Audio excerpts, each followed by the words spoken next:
ውድና የተከበራችሁ የአፍሪካ ቲቪ ተከታታዮቻችን ይህ ሳምንታዊ በማህበራዊ እና ስነ ልቦናዊ ጉዳዮች ዙሪያ የሚያጠነጥነው ፕሮግራማችን ነው። እንደተለመደው እኔ ኑር ሰላም ሐሰን እና ኡስታዝ መሐመድ አወል አብረናችሁ ቆይታ እናደርጋለን። ኡስታዝ እንኳን ደህና መጡ። መርሐባ፣ እንኳን ደህና ቆያችሁ። ቢስሚላህ አልሐምዱሊላህ ወሰላቱ ወሰላሙ ዐላ ረሱሊላህ። እንግዲህ ኡስታዝ ባለፈው ፕሮግራማችን በጊዜ ምክንያት በኢደር ያዝነው አርዕስተ ጉዳይ ነበረን። የተለያዩ ከሜንታል ሄልዝ ላይ ያሉ ችግሮችን እያየን ነበረ። በዛውም የተወሰኑትን አይተን በሰዓት ምክንያት በኢደር ያዝነው ሰብስታንስ ዩዝ የሚል ርዕስ ላይ ደርሰን ነበር ያቆምነውና ወደ ዛሬ አሸጋግረ ነው ካቆምንበት እንቀጥል። እስኪ ሰብስታንስ ዩዝ ማለት ምን ማለት ነው?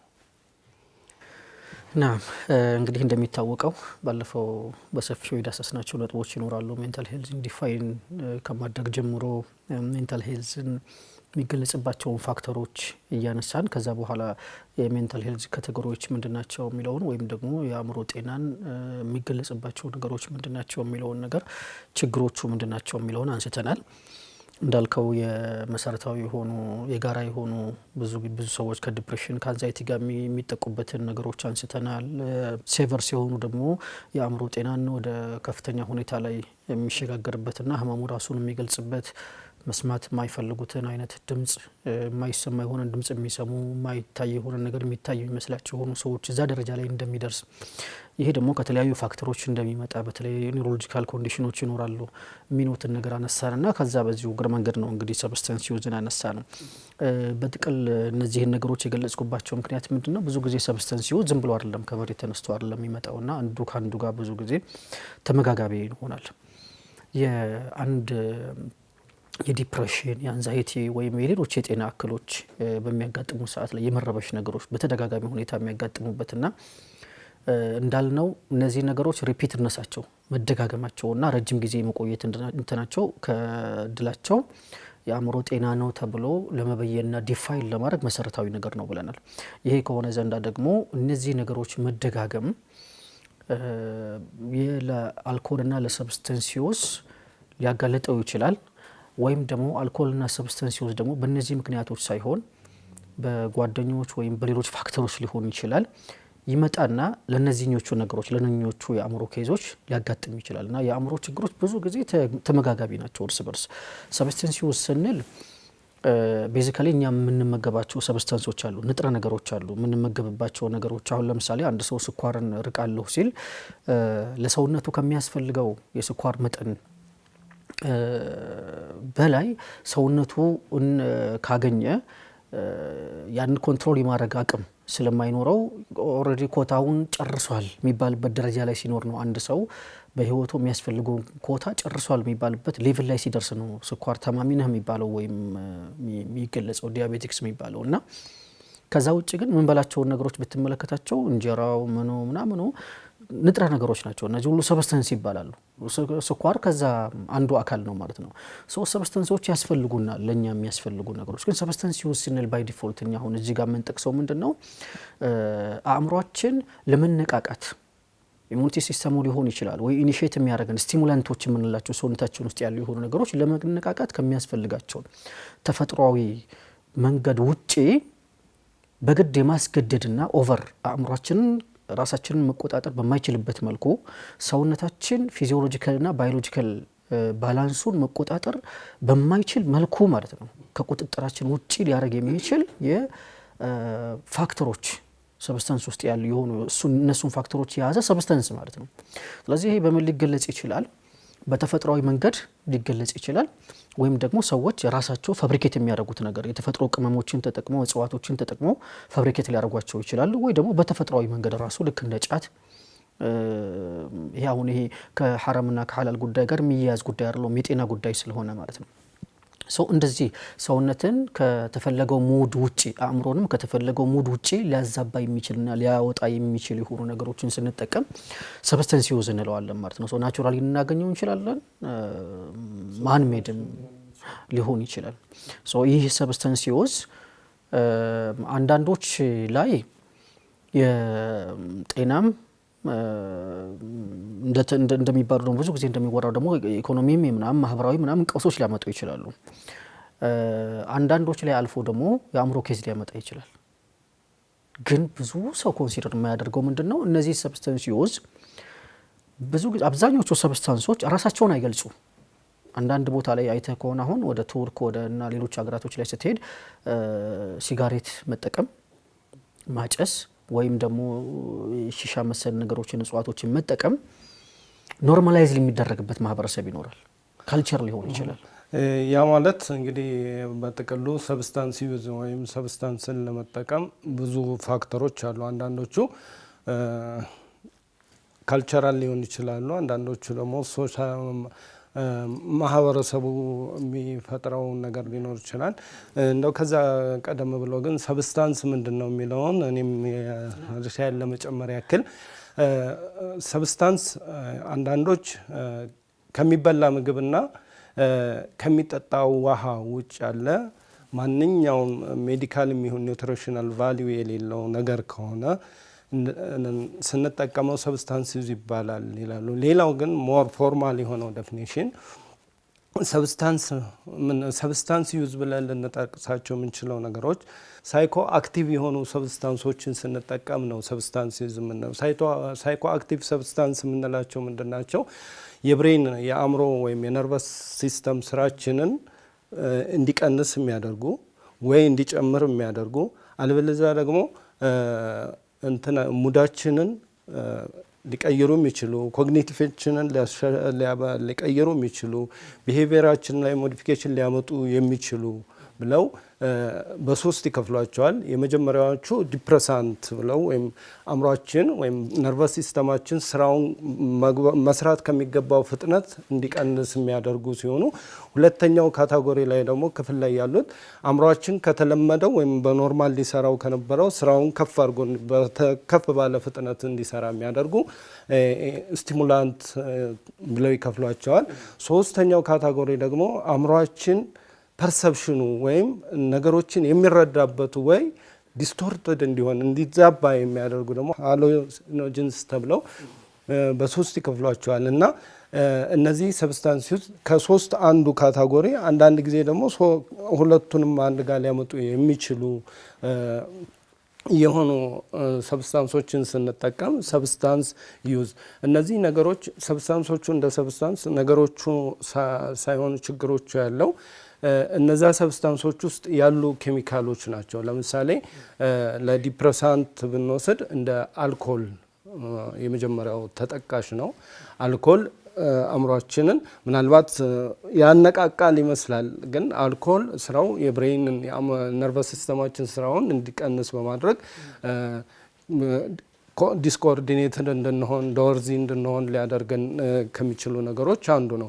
ስቲሙላንት ከምንላቸው ደግሞ አእምሯችንን ሊያነቃቁ ይችላሉ የምንላቸው እንደ በውስጣቸው ካፌን፣ ኒኮቲን እና አምፊታሚን የመሳሰሉ ኬሚካሎችን የያዙ ለምሳሌ ካፌንን የሚይዙ ኮካ ሊሆን ይችላል፣ ቡና ሊሆን ይችላል፣ ቾኮሌት ሊሆን ይችላል። እነዚህ አእምሯችንን የማነቃቃት ወይም ስቲሙሌት የማድረግ ሌሎቹ ደግሞ ፐርሰፕሽናችን እንዲዛባ ሊያደርጉ የሚችሉ ነገሮች ብዙም ኬታሚን የመሳሰሉት ነገሮች ሲሆኑ እነሱ ምንድነው የሚያደርጉት? ሴንስ ኦፍ ታይም፣ ሴንስ ኦፍ ከለር፣ ሴንስ ኦፍ እንትናችን አሁን እኛ ማየት የሚገባንን ትክክለኛ የሆነ ከለር እንዳናይ፣ ሰዓትን በአግባቡ እንዳንረዳ፣ የመሸውን ያልመሸ እንደማስመሰል፣ ያለንበትን ሰዓት ቀን ላይ ሆነን ምሽት፣ እነሱን ነገሮች ማዛባት፣ ቴስታችንን ማዛባት፣ ፊሊንጋችንን ለነገሮች የሚኖረንን ስሜት ሊያዛቡ የሚችሉ እነዚህ በሶስት ካቴጎሪ ውስጥ ያሉ ነገሮችን መጠቀም ሰብስታንስ ዩዝ ይባላል። አክቹአሊ በሌሎች ርዕሰ ጉዳዮች የምናያቸው ሆነ ሰብስታንስ ሚስ ዩዝ እና ሌላ ሰብስታንስ ዩዝ ዲስኦርደር የሚባሉ ነገሮችም አሉ። ኖርማሊ ግን ሰብስታንስ ዩዝ ስንል ትኩረታችን የሚሆነው ምንድነው? እነዚህ ሳይኮ አክቲቭ ያልናቸውን ሰብስታንሶች የሚጠቀም በውስጣቸው መኖራቸው ነው እንጂ አሁን ሰው ካፊንን ቸኮሌትን በልቶ አገኘው ቡናም ጠጥቶ አገኘው ዲፍረንስ የለውም። አምፊታሚንን ጫትም ቅሞ አገኘው ጎመንም በልቶ ካገኘው ማግኘት ከቻለ ጉዳዩ ከሚበላው ነገር ጋር ሳይሆን በዛ ያንን ነገር በመመገባችን የምናገኛቸው ንጥረ ነገሮች ጋር የተያያዘ ነው እና ሰብስታንስ ዩዝ የሚለውን ነገር ሞር ክላሪፋይ ስናደርገው በዚህ መልኩ እንዲረዱት ነው። ያው አሁን ለምሳሌ ከሰብስታንሱን የሚጠቀሙት ሰዎች የራሳቸው ባይዘው ያውቁታል ብዙ ጊዜ። አሁን ለምሳሌ እኔ የዚህን አይነት ታይፕ ጫት ነው የምጠቀመው ያረጋጋኛል ያሰክነኛል ብለው የሚሉ ይኖራሉ። እነዚህ አሁን አክቲቭ እንዳይሆን አእምሮ በሚገባ መልኩ እንዳይሰራ ዲፕረስ የሚያደርጉ አይነት ታይፖች ይሆናሉ። አንዳንዶቹ ደግሞ ልክ እንቅልፍ የሚያሳልጣቸው የሚረብሻቸው የሚያቅበዘበዛቸው ደግሞ ይኖራሉ። ይሄ ደግሞ በጣም ከመጠን በላይ የአእምሮን እንትን አስገድዶ ማለት ነው። አእምሮ ማሰብ ከሚችለው በላይ አስገድዶ መንቃት ከሚችለው በላይ አስገድደው ሊያነቁ የሚችሉ የሆኑ ነገሮች ናቸው ማለት ነው።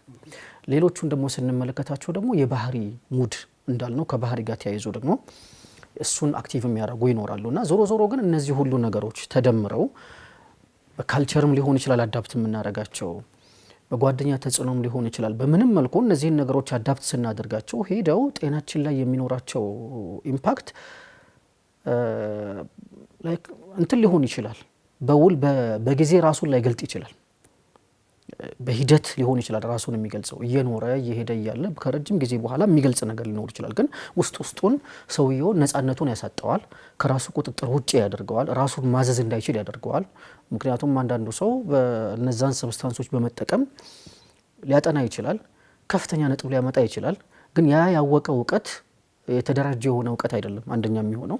ሁለተኛ ዘላቂ እውቀት አይሆንም፣ ጊዜያዊ ነው የሚሆነው። ስኮር ካደረገ በኋላ የሚፈልገውን ነገር ካገኘ በኋላ በእርግጥ አንዳንዶቹ የምንፈልገውን ነገር ካገኘን ስኮር ካደረግን ምን ይሻለን የሚሉም ደግሞ ይኖራሉ። በዛ መልኩ የሚሆኑ ይኖራሉ። ግን ብዙ ጊዜ እውቀቱ ሎንግ ላስቲንግ በሆነ መንገድ ሰውየውን ሊቀይረው የሚችል አይሆንም። ስራም ላይ ሊያነቃው የሚችለው ሎንግ ላስቲንግ በሆነ ወይ ራሱን ህይወቱን ወደሆነ ደረጃ ላይ ሊያሻግርለት በሚችል መንገድ አይሆንም። ነፃነቱን ይቀማል ማለት ነው። ሰብስታንስ ዩዝ ውስጥ ያለ ሰው ነፃነቱን ይቀማል፣ የማሰብ ነፃነቱን ይቀማል፣ የማስተዋል ነፃነቱን ይቀማል፣ ከሌሎች ጋር የሚኖረው ሪሌሽንሺፕ ይቀማል፣ ራሱ ዲሳይድ እንዳያደርግ ያደርገዋል፣ የሰልፍ ኮንፊደንሱን ሰልፍ ኤስቲም በራስ ያለውን ጥንካሬ ይቀማዋል። እነዚህ ሁሉ ነገሮች ፕሮግራምድ በሆነ መንገድ ራሱን እንዳያዝና በዙሪያው ያሉ የሆኑ ከሱ ህይወት ጋር የተያያዙ ከቤተሰቦቹ ህይወት ጋር የተያያዙ ነገሮችን እንዳያዝባቸው እሱ ኮንትሮል እንዳያደርግባቸው የእሱ አዛዥ ሌላ ይሆናል ማለት ነው። እሱ ማስተር ማይንድ እንዳይሆን ትልቅ እንቅፋት ሊሆን ይችላል የሚል ግምት አለኝ። ሰብስታንስ ዩዝ የሚያመጣው ኢምፓክት ይሄ ነው ተብሎ የሚገለጽ ነገር አይደለም። እኛ በዳሰስ ነው ቤዚካሊ እንደውም ሰብስታንስ ዩዝን እንድናወራ ራሱ ያስገድደን ምክንያት ምንድነው የሚለውን ማህበራዊ ተጨባጭ ሀገራዊ ተጨባጭ ምናምን ፑሽ ያደረገን ነገር ይኖራል። እኛም እንደ ርዕስ ያዝነውና እሱን በተመለከተ አንተም በሚቀጥለው በደንብ ትንሽ ሰፋ አድርገህ እንድታየው ፈልጋለሁኝ። አድማጮቻችን ከኛ ጋር ስለሆናችሁ እናመሰግናለን። መልካም ትምህርት መልካም ሀሳብ እያገኛችሁ እንደሆነ ተስፋ እናደርጋለን። በሚቀጥለው ክፍለ ጊዜ ሰብስታንስ ዩዝን ለምንድነው የአልኮል የምናምን ከሱስ ጋር የተያያዙ ነገሮችን ማንሳት ለምንድነው ያስፈልገን የሚለውን ሀገራዊና ማህበራዊ ተጨባጫችንን በሚቀጥለው ክፍለ ጊዜ የምንመለከት ይሆናል። ሰላም አለይኩም ወራህመቱላሂ ወበረካቱ።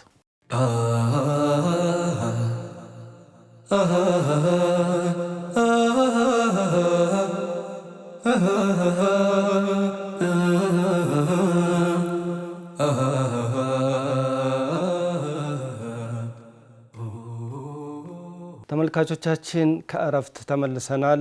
ኡስታዝ እንግዲህ ከእረፍት በፊት የሰብስታንስ ዩዝን ወይም የንጥረ ነገሮችን መጠቀም አስፈላጊነቱ እንደ ቴሌቪዥን ፕሮግራም መስራት ለምን አስፈለገ የሚለውን ልናይ ከእረፍት በፊት በኋላ እንደምናይ አውርተን ነበር። የተለያየ ነው እና ዓለም አቀፍ ይዘቱን ስናይ በጣም ሰፊ ነው። ሰብስታንስ ዩዝ ማለት በዓለም አቀፍ ደረጃ በጣም ከፍተኛ ተጽዕኖችን እየፈጠረ ያለ አንተም ለማንሳት እንደሞከርከው ከሌሎች የአእምሮ ህመሞች ጋር በጋራ የሚመጣ ወይም ለሌሎች የአእምሮ ህመም የሚዳርግ ከመሆኑ አንጻር አንስቶ በግልጽ መወያየቱ አስፈላጊ ስለሆነ ነው። በሀገራችን ደረጃ ስናይ 2023 አካባቢ በተሰራ ጥናት የሀገራችን እድሜያቸው ከ15 እስከ 49 የሆኑ ዜጎች መካከል 46.7%ቱ አንድም ይሁን በሌላ መንገድ ሰብስታንስ ተጠቃሚ ናቸው፣ እንደ ኢትዮጵያ ማለት ነው። ወጣቶችን ስናይ በ2024 አካባቢ ምስራቅ አርሲ ላይ የተሰራ ሪሰርች ምን ያሳየናል? እድሜያቸው ከ14 እስከ 29 የሆኑ ወጣቶች መካከል 72.5%ቱ ሰብስታንስ ተጠቃሚ ናቸው። ከነዛ 72.5% መካከል ደግሞ 47.1%ቱ ለተለያዩ የአእምሮ ህመም ተጋላጭ ወይም ተጋልጠው የነበሩ ናቸው። ይሄኛው እንግዲህ ይሄ ከፍተኛ ቁጥር ያለው ነው። ከዛ መካከል ምናልባት ምዕራብ አርሲን የተለየ የሚያደርገው የራሱ የሆነ ነባራዊ ሁኔታ ቢኖረውም ከዛ መካከል ከሚጠቀሟቸው ሰብስታንሶች መካከል 23%ቱ ካናቢስ ነው ሲጠቀሙ የነበረው። ወደ ምስራቅ ሄደን አዶለሰንት ላይ ስናይ ደግሞ በምስራቅ ኢትዮጵያ የተሰራ ወደ 2023 አካባቢ የተሰራ ሪሰርች እንደሚያሳየን 24.9%ቱ አዶለሰንት ሰብስታንስ ተጠቃሚ ነው።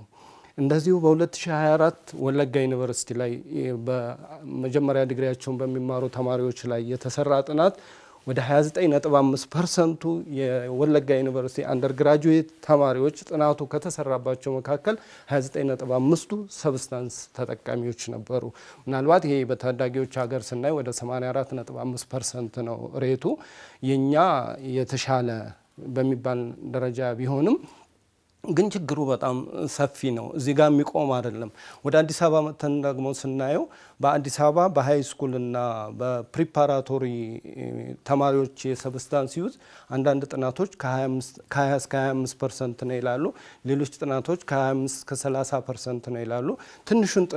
ትንሹን እንኳን ቁጥር ብንወስደው ከ4 ተማሪዎች አንዱ ወይም ከ5 ተማሪዎች አንዱ ሰብስታንስ ተጠቃሚ ነው ማለት ነው። ስለዚህ ይሄ በጣም ከፍተኛ ቁጥር ነው።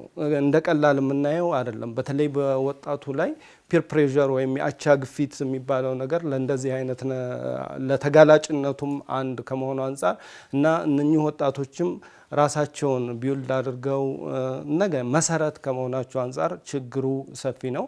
በእርግጥ የትኞቹን ሰብስታንሶች ነው የሚጠቀሙት ሲባል በእኛ አገር በአብዛኛው አልኮሆል፣ ጫትና ሲጋራ በተለያየ ፐርሰንት ቅድሚያውን ይይዛሉ። ምስራቅ አርሲ ላይ ያለው እንደተጠበቀ ሆኖ ስለዚህ እነዚህ ነገሮች የሚኖራቸው ሶሻል ኢምፓክት በወጣቱ ላይ ወደፊት ህልም ላይ የሚኖራቸው ተጽዕኖ ከዛም አልፎ በቤተሰብ ጋር ማህበረሰባዊ ተቀባይነታቸው ላይ የሚኖረውን ተጽዕኖ በጣም ከፍተኛ ነው።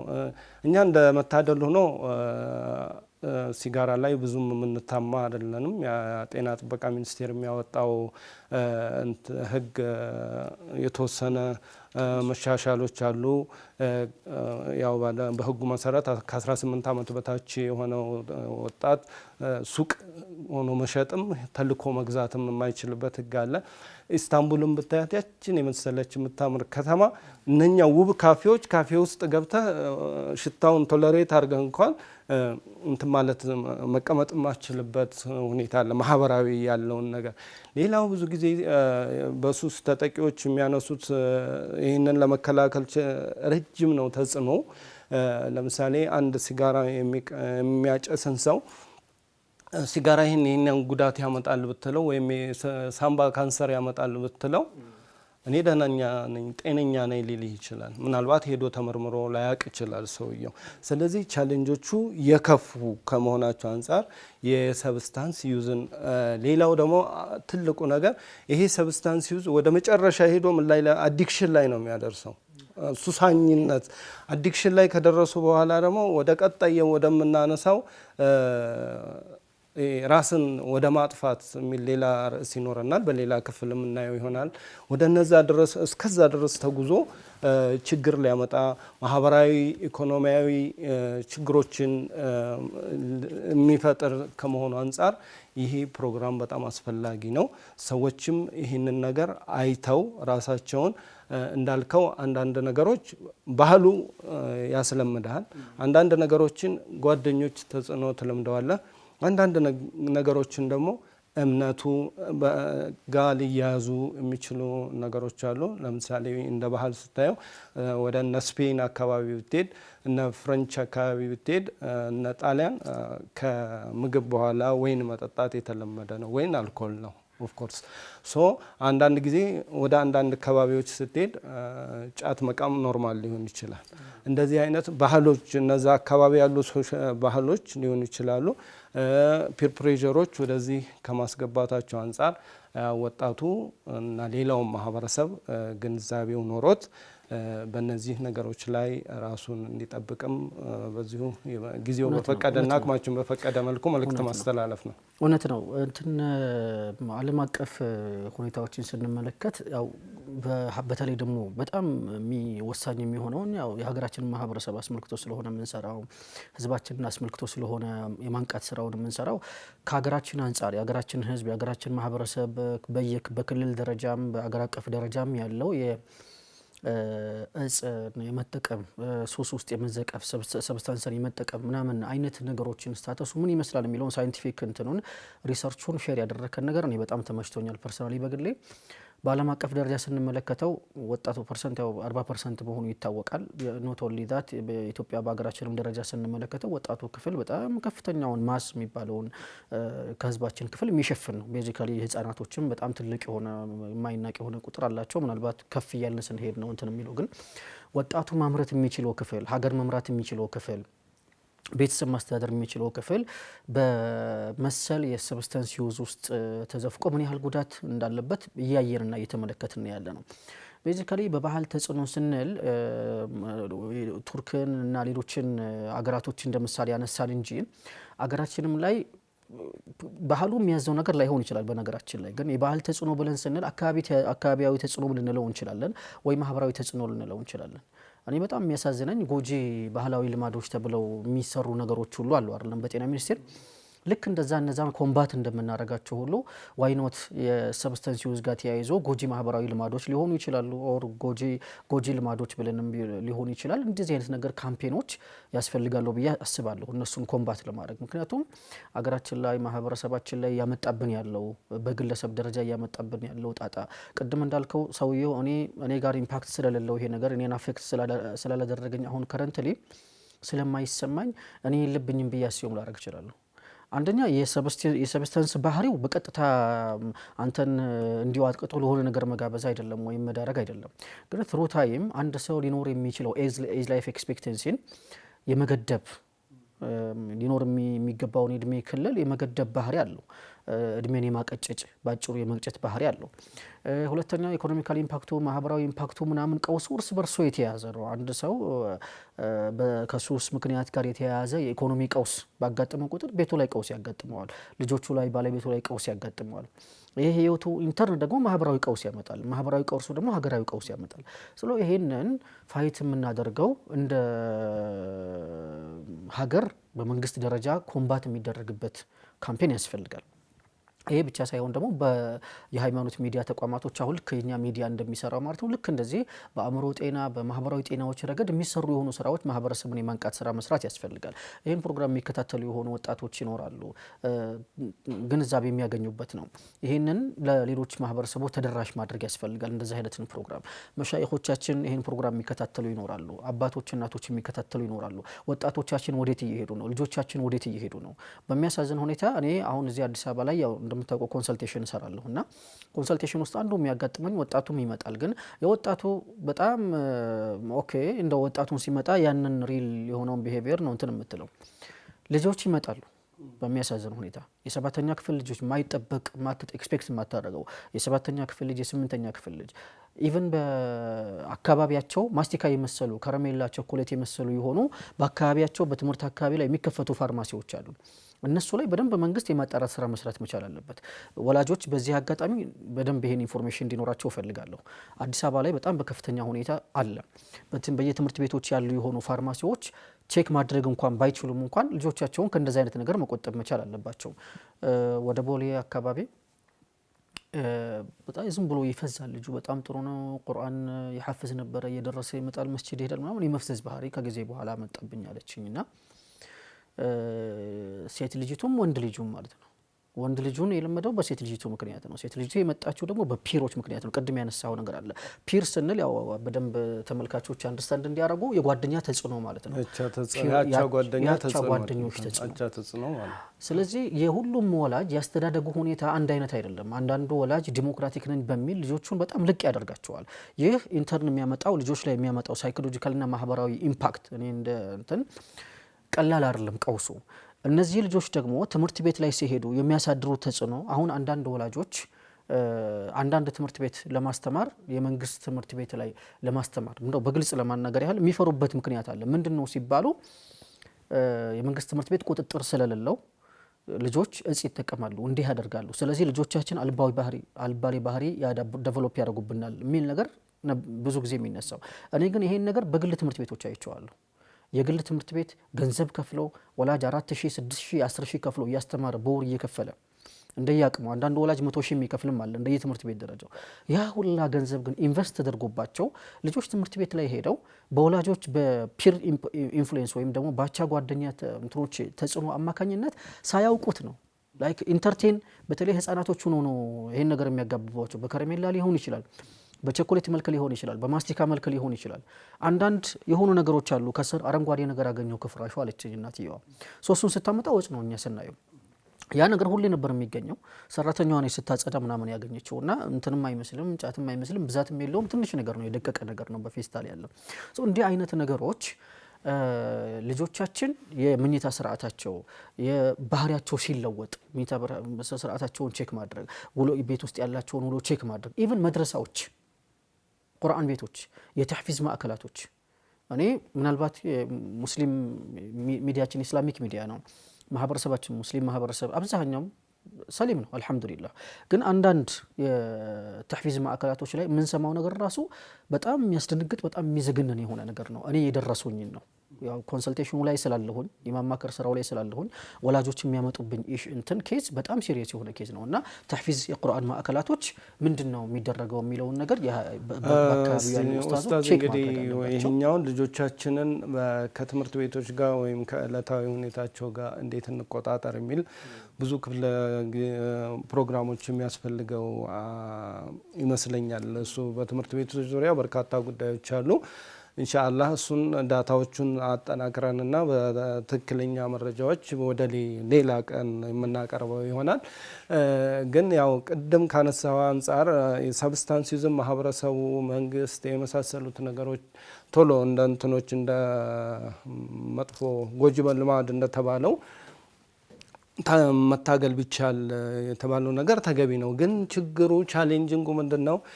ጎጂ ልማድ የምንላቸው ነገሮች መነሻቸው አንድ ነው። ሰብስታንስ ዩዝ ሲባል ግን መነሻው በርካታ ነው። ችግሩ ማለት የሚያያዙ ቅርንጫፎቹ መነሻዎቹ ለምን እንደዛ ሆነ የሚሉት ነገሮች መጠናትና ሁሉም መታከም አለባቸው። ብዙ ጊዜ ሰዎች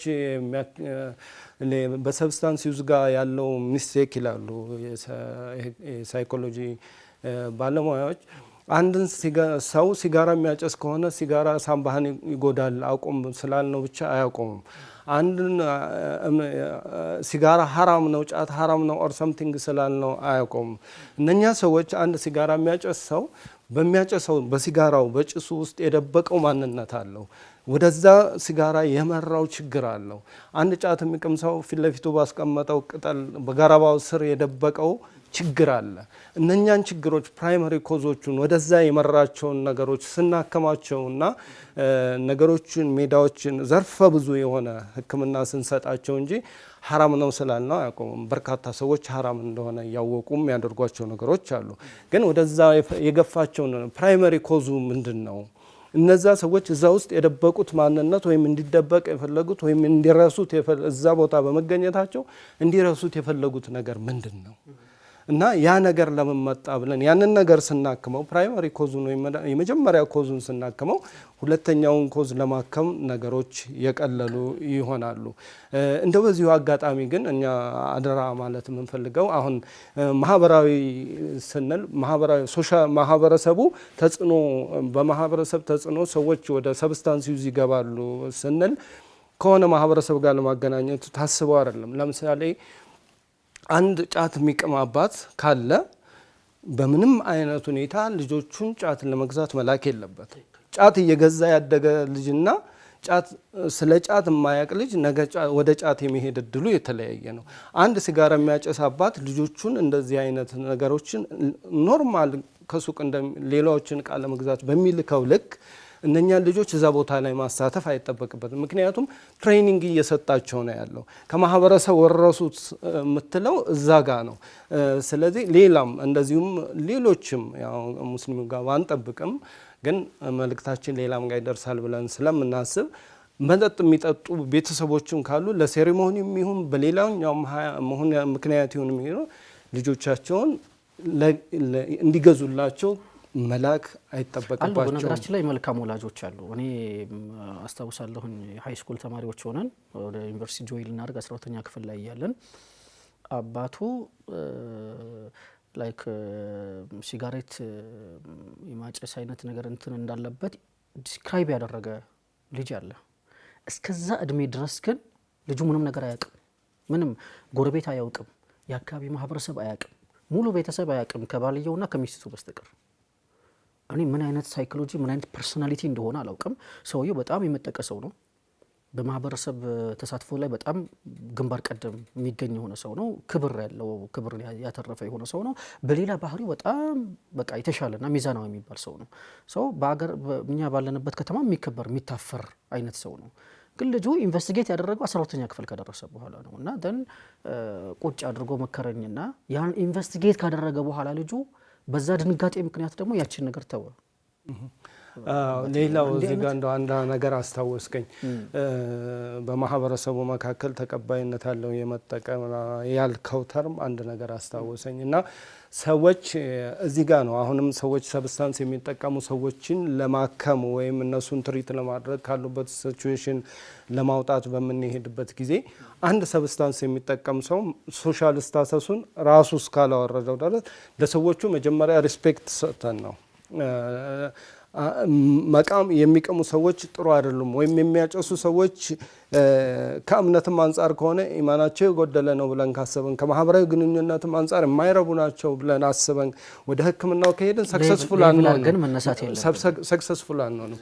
በማንኛውም ሁኔታ በየትኛውም የእድሜ ደረጃ ያለ ሰው በሱስ ሊጠቃ ይችላል።